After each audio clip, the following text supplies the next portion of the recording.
fitness doctor, medicine for your body, mind and soul, mindfulness-based yoga, coaching and therapy. Morning everybody. I'm just going to go live in Instagram.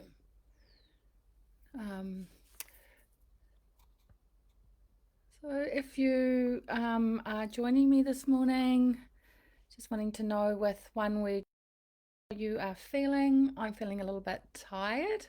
Have had a intense term of sporting activities with the kids, so I'm really happy that we are coming to the end of the school term and we get a 2-week break coming up. So yeah, that's how I'm feeling at the moment. So if you have just joined me, I am Robin.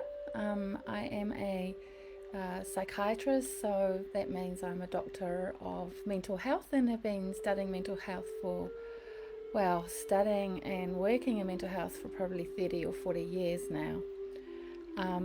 And I'm really passionate about how we can be not the ambulance at the end of the cliff, but to try and practice mind fitness like we practice physical fitness. So how we can rewire our brains and develop inner resources so that we can cope with the challenges of life, such as COVID and all the things that have happened in the last couple of hi Laura, thanks to join and watch me.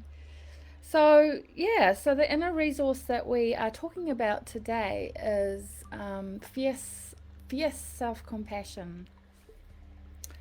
So I see someone's joined me here, but I'm a bit like the new Facebook, it's hard to see who people are. Anyway, thank you for joining me. So I thought we'd just start by grounding ourselves, coming into the present moment. If you wanted to take a moment, knowing that we can use our senses to let go of the past and the future, let go of all the busyness of today and our mental to-do list. So maybe being aware of sounds in the room, outside the room, maybe being aware of tastes in your mouth or the sensations of smell, or even noting what you can see in your environment is a good way of focusing your mind into the present moment. And then maybe coming to the sensations of your body, feeling your whole body.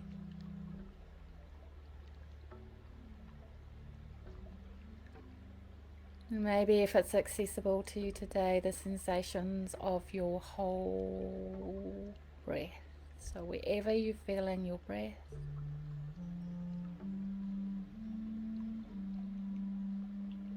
Maybe feeling the nourishing of the in-breath and the letting go of the out-breath. Giving yourself that sacred space of being right here, right now.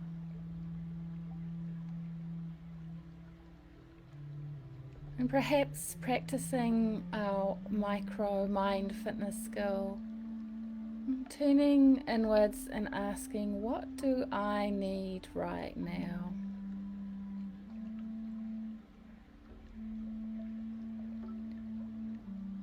Is it that yin, nurturing self-kindness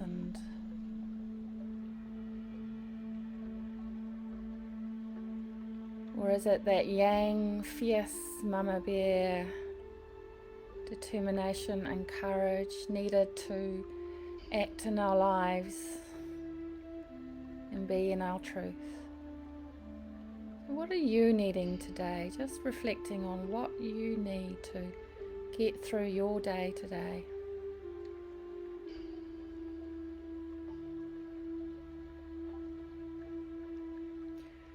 And then letting go of that. maybe opening your eyes if they're closed and coming back into the present moment.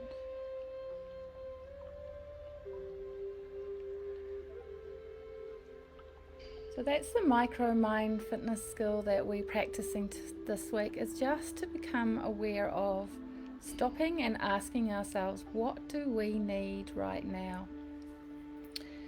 And when we're talking about mindful self-compassion, like we talked about last week, and about how there are yin and yang types of self-compassion. So if you're wanting to join me with the gestures of how self-compassion is defined.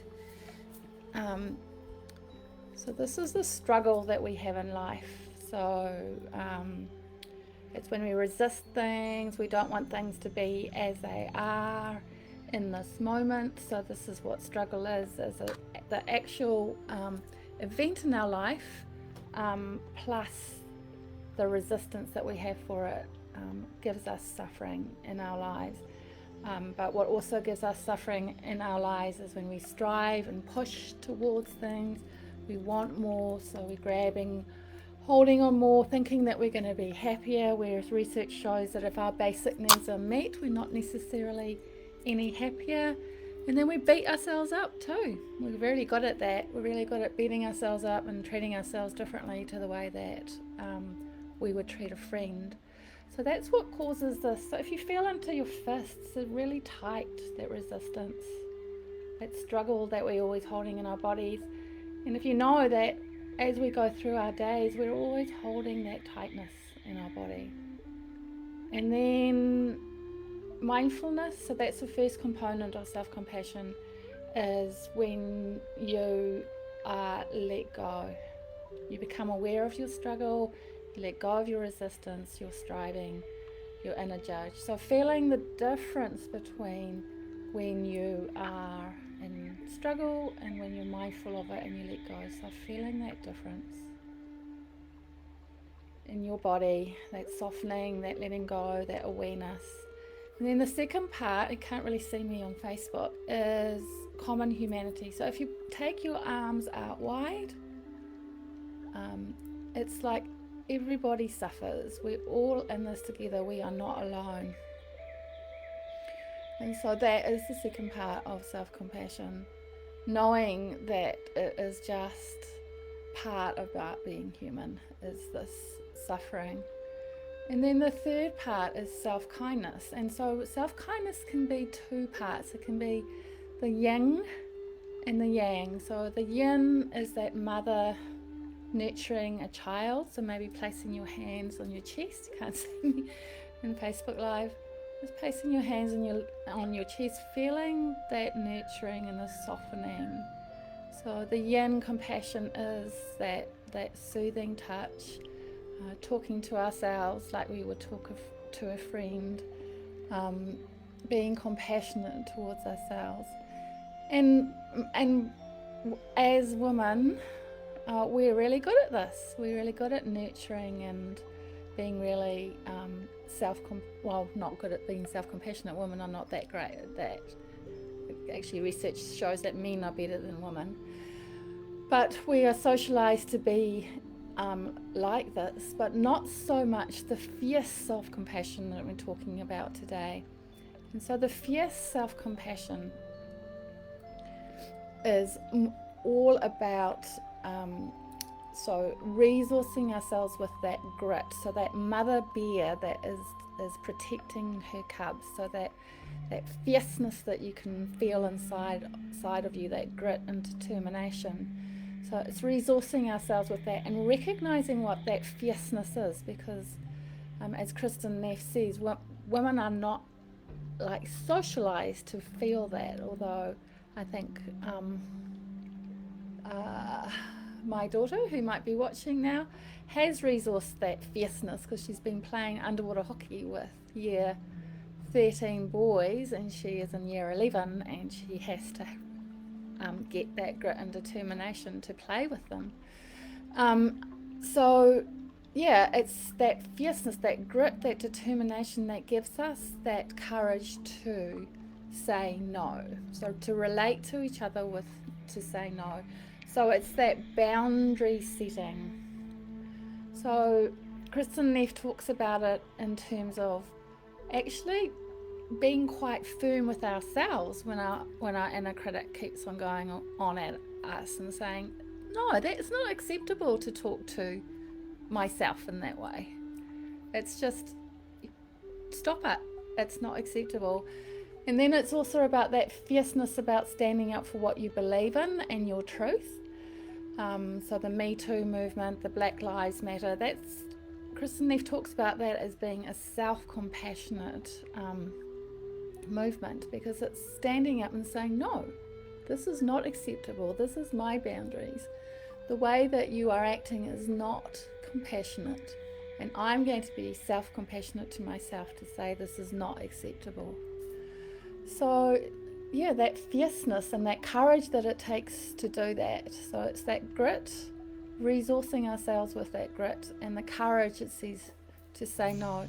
But it's also about that fierceness and that courage about motivation. So being your own inner coach, knowing that you can achieve your goals and that you can recover from failure. So Winston Churchill said that success is going from failure to failure without lack of enthusiasm. And I certainly experienced that with my fellowship exams in psychiatry. And yeah, it's that growth mindset. So knowing that life, we are all gonna have perceived failure in life, and it's just how we deal with the failure is not by beating ourselves up as a way of motivating ourselves. It's about learning about having the opportunity to do things differently and to move forward with our lives. And that shows that that's one of the greatest predictors of success. So self-compassion is very not indulgent, it's very connecting, it's very motivating. Yeah, and as we talked before, it's about those mirror neurons in our brains, and so we pick up on other people's emotions, we feel other people's emotions, and so acknowledging when we're feeling that empathetic distress, giving ourselves some kindness, and then that in turn calms us. So it's all related to the autonomic nervous system. We recognize what is true with self-compassion. We resource ourselves with grit. We regulate our emotions with calm, and we relate to others with courage. So that's the yin and the yang of self-compassion, that fierce self-compassion that particularly Kristen Neff talks about in her book Fierce Self-Compassion, is something that women need to access and acknowledge and embrace and celebrate. So I hope you have fun practicing your fierce self-compassion. If you're wanting to learn more and explore more in depth, a psychologist friend and I are doing an 8-week self-compassion course at Golden Yogi in Auckland. It's about 2.5 hours on a Monday starting the 2nd of August. We would really love to see you guys there. We need it to complete our training. We've been doing this training for the last 6 months through the Centre for Mindful Self-Compassion. Thanks, Laura. Have fun practicing your fierce self-compassion. Maybe the yin and the yang, the balancing together. We